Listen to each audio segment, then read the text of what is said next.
ata evdə əzəmətini saxlamalıdır. O əzəmət xərcləndi, getdi, heç nə də bu nə deyər, ata deyərlər, ata da deyir. Kişinin əzəməti olmalıdır evdə.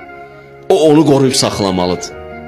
Evdə də xanım niyə deyirlər kişinin şəxsiyyətini sındırma? Çünki ata, övlad üçün ata çox bir dənə mühüm bir insandır. Evdəki də onun şəxsiyyətini sındıranda o şadı da nə gedir? Bir şok effekt gedir. Evdəki getdi artıq. Bir zərbə vurdun. Ona görə evdə o söz-söhbətləri çalışın. İki otaqdasın, keç o birisi otaqda elə söz-söhbət həyat yoldaşından, xanım da sən.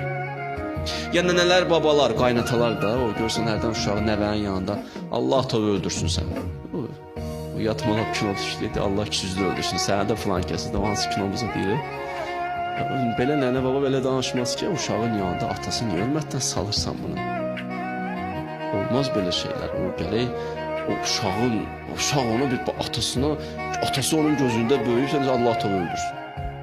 Yox, olmaz. Nənə babalar da bunlara da səhv edin.